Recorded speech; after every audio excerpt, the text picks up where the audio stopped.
If you were to tell me the S2000 is a great car, I wouldn't disagree with you. But if you are on the market to buy one of these beautiful Japanese Roadsters, you might want to stick around, because I'm going to give you 10 reasons why you should not buy a Honda S2000.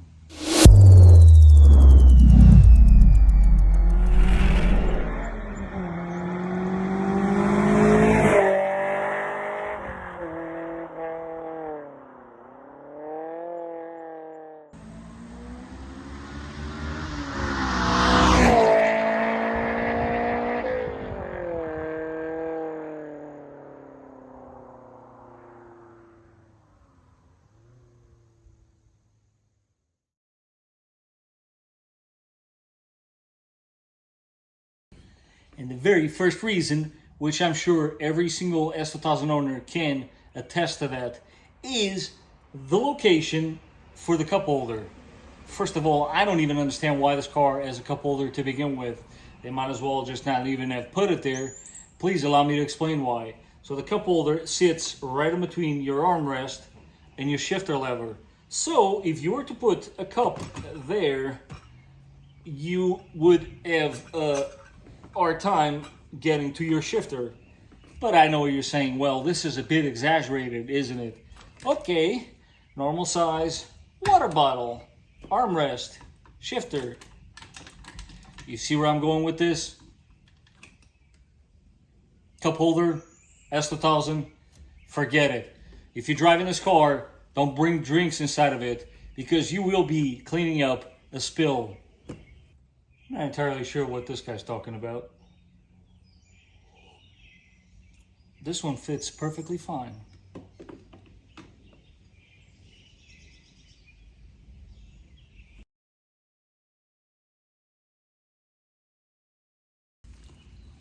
When it comes to storage space, the Honda S2000 trunk is actually not that bad when you consider what it is, but don't expect a normal glove box. The glove box on this car is, once again, useless. Most people actually do not even know that this car has a glove box. Please allow me to show you where it's located. As you can see here, there is absolutely no glove box located to where most vehicles do have a glove box. The glove box on this vehicle, this is how you find it. First, you got to open this tiny little compartment that you have there, and then, only then, can you somehow do that. And there is your glove box in your S2000, which, by the way, it is almost impossible to open this while you're sitting on the car. But now you know there is indeed a glove box in your S2000.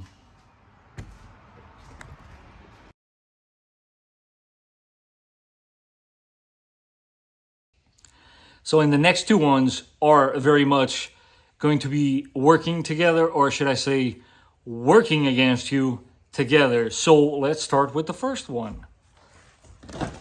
When you open the door on your S2000 and sit inside, you would think that you would be able to adjust the steering wheel.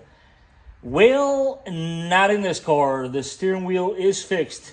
It does not come out, up, or down. It is fixed. There is absolutely no adjustment.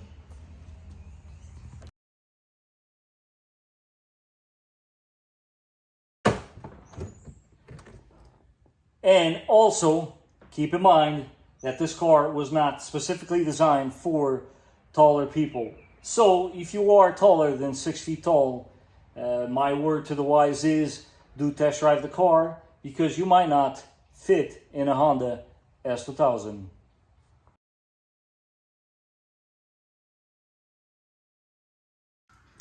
Now let's together discover the very next one that I personally actually find to be extremely annoying. Please allow me to position the camera as if you were sitting in an S2000 like I am. And what we are going to do together is put the sun visor down.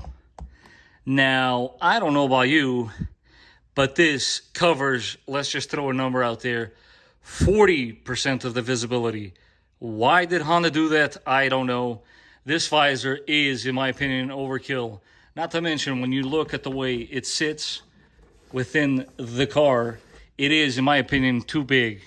I get it, it's mandatory to have a visor, but this was a bit overkill.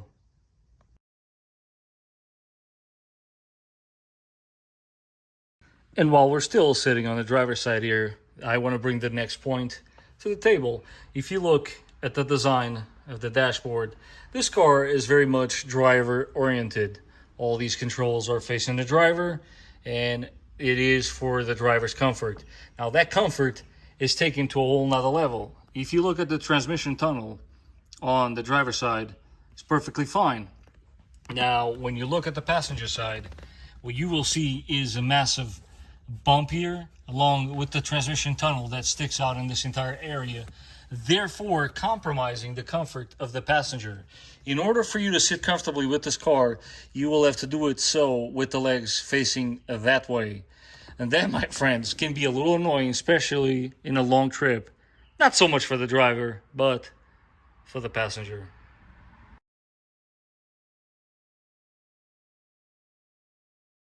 Now the next one, please bear with me and do not jump into the comment section as of yet. Allow me to explain. The Honda S2000 can be considered by today's standards to be, well, a little slow. Allow me to explain. As you can see here, I have this beautiful engine and I also have this drill. What do I mean by this? This car on the low end does not have a whole lot of torque. The Honda S2000 is almost like a drill. In order to really get the most out of it, you gotta go full throttle. With the drill, if you're trying to make a hole and you're going slow, it's probably not gonna get anywhere, is it? So it's the same thing with an S2000. To really get the potential out of this car, you gotta keep it above 5,000 RPM or even higher in order for that VTEC to be engaged. Then this car by all means feels very much alive. But if you're the kind of guy that wants power right away, this, my friends, might not be the car for you.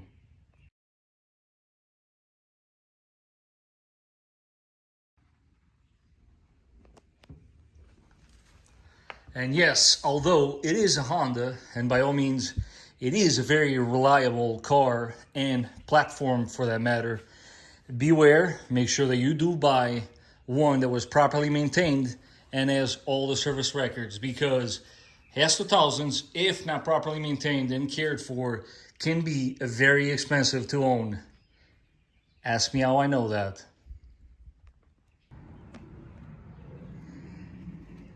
Also, when buying this car, check the soft top. It is indeed a very expensive repair.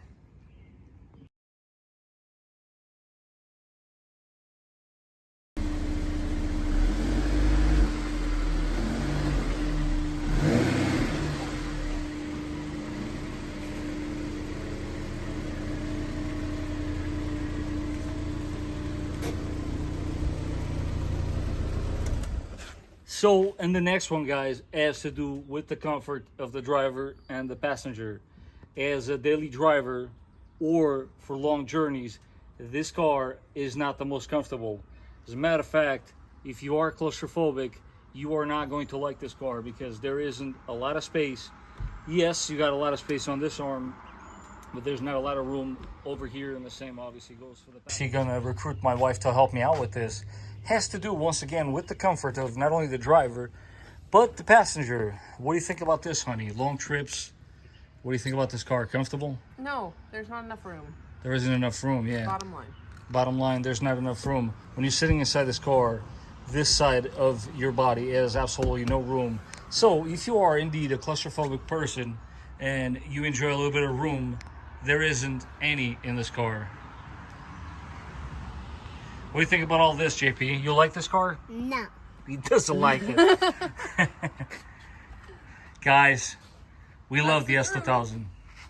Right? We love the S2000. Thumbs up? No. He's still trying to find the room.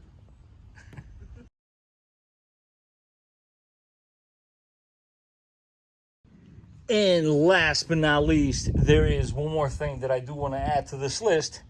Totally not a deal breaker, but I believe that you guys should be aware of this nonetheless. Some of these examples are 20 plus years old. A lot of these parts are now getting discontinued, guys, so please be aware of that.